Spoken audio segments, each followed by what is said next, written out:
안녕하세요. 사연을 시작하기에 앞서 구독과 좋아요 부탁드려요. 감사합니다. 사연 시작해 볼게요. 저는 21살 그해 봄, 대학교 캠퍼스에서 그를 처음 만났습니다. 경영학과 전공 수업에서 조별 과제를 하게 된 선우는 차분하고 지적인 인상이었어요. 처음에는 그저 과제 파트너였을 뿐인데 밤새워 함께 작업하며 서로를 알아가게 되었죠. 수줍은 미소로 저를 바라보던 그의 눈빛이 아직도 생생합니다. 첫 데이트는 그가 주말 영화 관람을 제안하면서 시작되었어요. 봄에서 여름 그리고 가을이 되면서 우리의 사랑은 깊어졌습니다.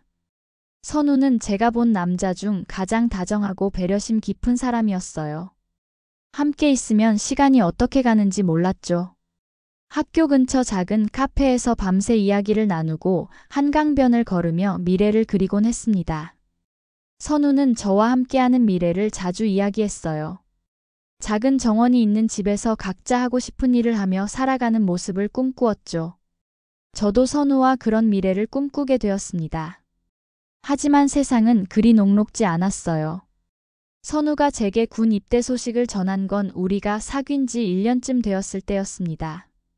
다음 달에 입대한다는 말에 서로를 바라보는 눈에는 이별에 대한 불안과 슬픔이 그리고 다시 만날 날에 대한 기대가 담겨 있었어요. 마지막 데이트를 하던 날 우리는 평소보다 더 서로를 그리워하며 사랑을 나눴습니다. 그때는 이것이 우리의 인생을 바꿀 중요한 순간이 될 줄 몰랐어요. 선우가 입대하고 2달쯤 지났을 때였어요. 아침마다 느껴지는 메스꺼움과 피로감에 병원을 찾았습니다. 의사의 임신 8주 진단에 제 세상이 무너져 내렸어요. 어떻게 해야 할지 몰랐습니다. 선우에게 알려야 했지만 훈련소에 있는 그에게 연락하는 것은 쉽지 않았어요. 편지를 보냈지만 답장은 오지 않았습니다. 나중에 알게 된 사실이지만 선우의 부대는 당시 최전방으로 이동 중이었고 제 편지는 그에게 전달되지 않았어요. 부모님께 임신 소식을 전했을 때 충격과 실망이 뒤섞인 표정을 잊을 수 없습니다. 아버지는 크게 화를 내셨지만 어머니는 결국 제 손을 잡아주셨어요. 제가 아이를 낳아 키우고 싶다고 단호히 말했을 때 어머니는 묵묵히 저를 지지해 주셨습니다. 아이는 선우와 제 사랑의 증거였으니까요. 그리고 저는 이 아이를 낳기로 마음먹었어요. 학교에는 휴학계를 냈습니다. 친구들에게도 임신했다는 사실을 이야기하지 않았어요. 그렇게 홀로 임신 과정을 겪으며 강해졌습니다. 드디어 우리 아이가 태어났어요. 10시간의 진통 끝에 세상에 나온 작은 생명은 딸이었어요. 그 작고 따뜻한 몸을 품에 안았을 때 이 아이를 위해 어떤 어려움도 이겨내겠다고 다짐했죠. 지우라고 이름 지었어요. 모든 어둠을 지우고 밝게 살아가길 바라는 마음으로요. 지우는 선우를 많이 닮았어요. 눈매며 조용한 성격까지. 아이를 키우며 아르바이트와 공부를 병행하는 것은 정말 힘들었습니다. 밤에 아이가 아플 때면 혼자서 병원을 찾아다니고 낮에는 카페에서 일하고 아이가 잠든 후에는 공부했어요. 그렇게 2년이 지나고 다시 학교로 돌아갔습니다. 선우와의 연락은 계속 닿지 않았어요. 선우의 휴대폰 번호는 더 이상 연결되지 않았어요. 번호가 바뀐 거겠죠. 그가 전역했다는 소식을 들었어요. 그리고 그가 이미 집안에서 정해준 여자와 약혼했다는 이야기도요. 그 소식을 들었을 때 가슴이 찢어지는 것 같았어요. 그래도 아직 한 번은 만나서 지우의 존재를 알려야 한다고 생각했어요. 용기를 내어 학교에서 그를 기다렸습니다. 복학한 선우를 2년이 훌쩍 넘어 마주했을 때 그의 눈에는 놀라움과 그리움이 가득했어요. 교내 카페에서 우리는 오랜만에 마주 앉았습니다. 제가 임신했고 지금은 2살 된 딸이 있다고 떨리는 목소리로 말했어요. 선우는 충격을 받은 듯 창백해졌습니다. 왜 진작 말하지 않았냐고 묻는 그에게 연락이 닿지 않았다고 설명했어요. 그러나 그는 이미 약혼한 상태였습니다. 집안에서 정해준 사람이었죠. 선우는 망설였지만 결국 제 집을 찾아와 지우를 보게 되었어요. 자신을 닮은 작은 생명 앞에서 그는 말을 잃었습니다.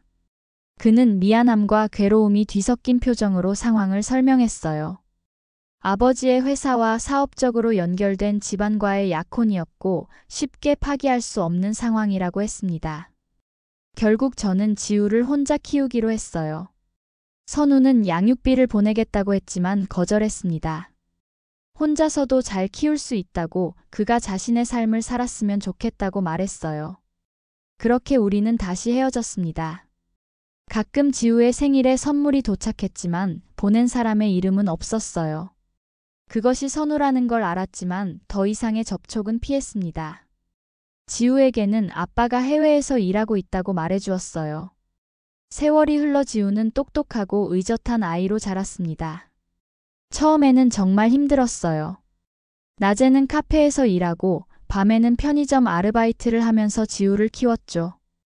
월세가 밀려 이사를 다닌 적도 있었고 지우가 아플 때 병원비를 마련하지 못해 울었던 날도 많았습니다. 그럼에도 지우는 학교에서 항상 우등생이었어요. 늘 이해심 많고 씩씩했던 지우는 결국 법학전문대학원에 장학생으로 입학했습니다. 그날 저는 오랜만에 소주 한 잔을 마셨어요. 기쁨과 자부심의 눈물을 닦으며요. 지우는 변호사가 되어 우리 같은 사람들을 돕겠다고 말했어요. 그 말을 들었을 때 그동안의 고생이 모두 보상받는 느낌이었어요. 한부모 가정에서 자랐지만 지우는 단 한 번도 환경을 탓하지 않았습니다. 오히려 그것이 그녀를 더 강하게 만들었죠. 지우가 변호사 시험에 합격한 후 중소 로펌에 취직했어요. 초임 변호사 월급으로 처음 한 일이 저를 데리고 가방을 사러 간 거였습니다. 제가 항상 시장에서 산 가방을 들고 다녔거든요. 이제는 자신이 엄마를 챙기겠다며 말하는 딸을 보며 뭉클했어요. 그곳에서 일하던 지우는 같은 로펌의 선배 변호사인 민준이를 만났어요. 처음에는 업무적인 관계였지만 점차 서로에게 호감을 느끼게 되었나 봐요. 민준이는 지우가 한부모 가정에서 자랐다는 사실을 알면서도 진심으로 그녀를 존중했다고 합니다. 딸이 민준이의 청혼을 받아들였다는 소식을 들었을 때 20년 넘게 혼자 키운 딸이 이제 누군가의 아내가 된다니 기쁨과 서운함이 교차했지만 진심으로 축하해 주었어요. 상견례 날짜가 잡혔고 저는 긴장되었습니다. 미혼모로서 딸을 키워온 제가 상대 부모님께 어떻게 보일지 걱정됐어요. 게다가 민준이의 집안은 우리 집과는 다르게 좀 넉넉한 형편이라고 했어요. 상견례 장소인 고급 식당에 들어서자 민준이의 부모님이 우아한 모습으로 앉아 계셨어요. 인사를 나누고 자리에 앉았지만 분위기는 어색했습니다. 지우 어머님은 혼자서 딸을 키우셨다고 들었어요. 민준이의 어머니께서 차분하게 말씀하셨지만 그 말투에서 약간의 선입견이 느껴졌어요. 그녀의 시선이 제 옷차림과 손을 훑어보는 게 느껴졌습니다. 네, 그렇습니다. 어려운 점도 많았지만 최선을 다했습니다. 제가 대답하자 민준 어머니는 살짝 코웃음을 치는 듯 했어요. 아마 변호사가 된 지우를 보고 놀란 듯 했지만 여전히 미혼모에 대한 편견이 있어 보였습니다. 정말 대단하시네요.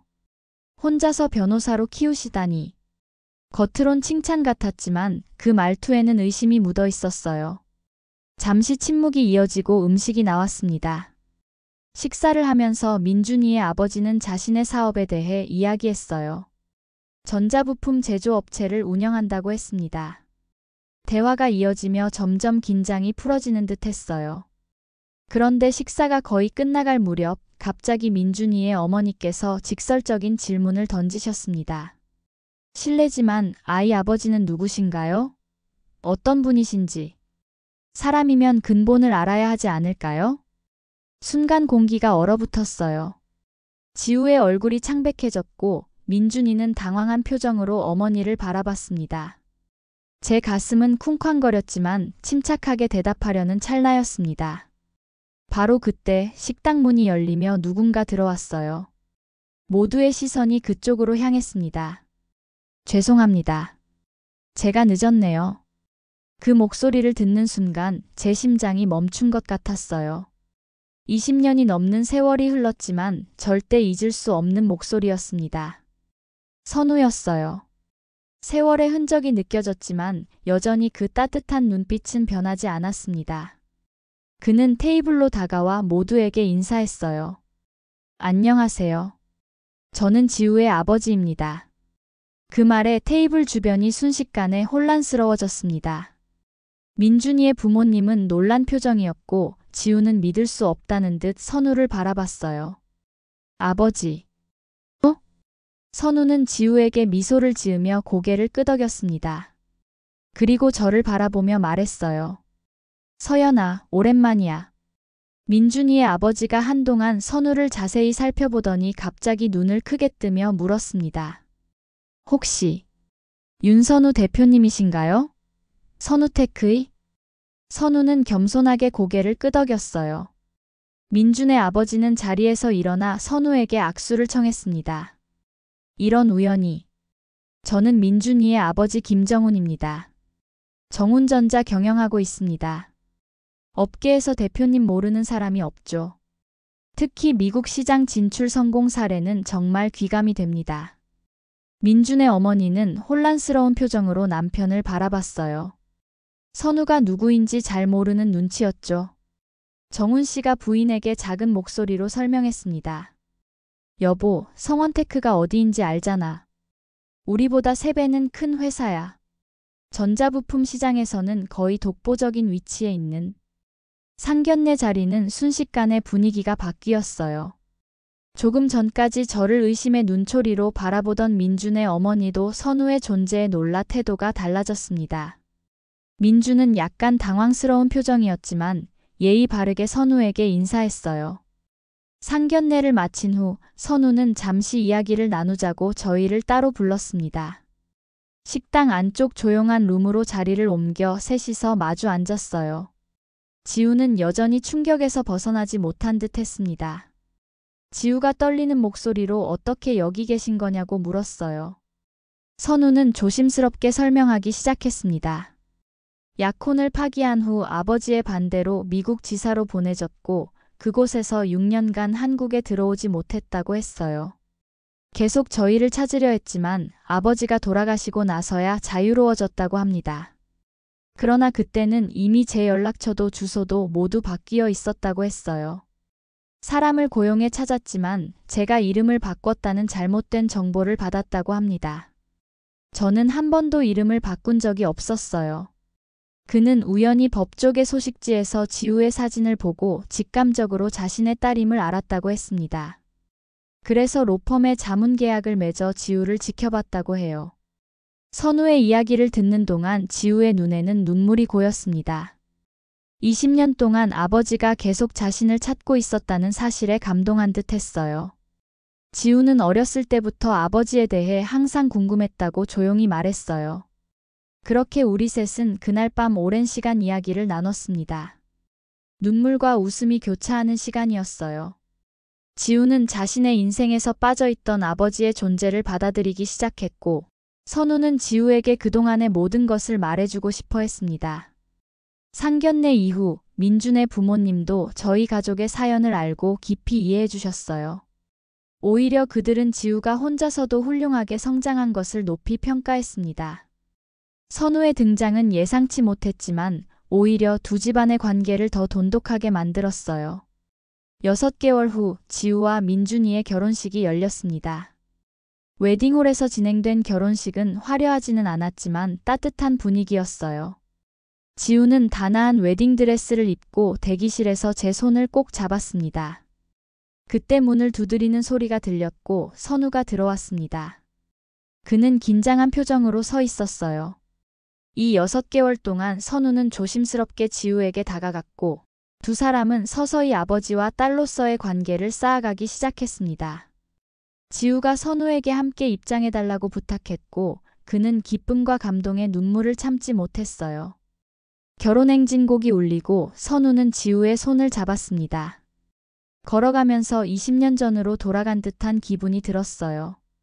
그때 우리가 함께했다면 지우는 어떤 아이로 자랐을까? 하는 생각이 스쳐 지나가더라고요. 신랑 민준이가 행복한 미소로 지우를 맞이했고 선우는 딸을 그에게 전해주었습니다. 선우는 잠시 지우의 손을 놓지 못하다가 마지막으로 한 번 꼭 쥐고는 내려놓았어요. 결혼식이 끝나고 피로연 중에 선우는 조용히 제게 다가왔습니다. 그는 이제 예전의 대학생 모습은 찾아볼 수 없는 중년의 성공한 사업가였지만 눈빛만은 여전히 그때 그 모습이었어요. 서연아, 오늘 정말 아름다운 날이야. 우리 딸이 이렇게 훌륭하게 자라다니. 모두 내 덕분이야. 저는 미소 지었습니다. 우리 딸이 스스로 이뤄낸 거예요. 난 그저 옆에 있어준 것뿐이에요. 선우는 잠시 침묵하다가 조심스럽게 커피라도 한 잔 마실 수 있냐고 물었어요. 20년 동안 쌓아온 벽을 한순간에 무너뜨릴 수는 없지만 지우를 위해서라도 평화로운 관계는 필요할 것 같았습니다. 천천히 시간을 가지자고 대답했어요. 결혼식 다음 주 우리는 약속대로 한강 근처 카페에서 만났어요. 처음엔 어색했지만 대화가 이어지면서 조금씩 긴장이 풀렸습니다. 선우는 그동안의 일들을 자세히 얘기했고 저도 지우를 키우며 겪었던 어려움을 솔직하게 털어놓았어요. 그날 이후로 우리는 가끔씩 만났습니다. 처음엔 지우와 함께 그리고 점차 둘만의 시간도 가지게 되었어요. 1년이 지나고 선우는 다시 시작해 볼 수 있겠냐고 조심스럽게 물었습니다. 저는 오랫동안 고민했어요. 분명 선우에게는 여전히 감정이 남아 있었고 그 역시 저를 진심으로 대하는 것 같았어요. 다시 돌아갈 순 없지만 새로 시작할 수는 있겠다고 대답했어요. 그렇게 우리는 조심스럽게 두 번째 시작을 했습니다. 지우는 우리의 재회를 기뻐했고 1년 후 작은 결혼식을 올렸어요. 지난 크리스마스 지우와 민준이 첫 아이를 가졌다는 소식을 들었어요. 선우는 지우를 안고 눈물을 흘렸습니다. 그날 밤 그는 제게 고마움을 전했어요. 두 번째 기회를 준 것에 대해 이제는 절대 놓치지 않겠다고 약속했습니다. 인생은 참 예측할 수 없는 것 같아요. 20살의 저는 미래를 꿈꾸며 선우를 만났고 21살의 저는 그를 잃고 혼자 아이를 낳았으며 40이 넘어 저는 다시 그를 만나 새로운 삶을 시작했습니다. 때로는 끊어진 줄 알았던 인연이 다시 이어지기도 하는 거겠죠. 기다림 끝에 우린 서로에게 돌아왔습니다. 그리고 이제는 함께 손주를 기다리고 있어요. 늦게 찾은 행복이지만 그만큼 더 소중하게 느껴집니다. 제 긴 이야기를 끝까지 들어주셔서 감사합니다. 구독과 좋아요, 알림 설정까지 잊지 마세요.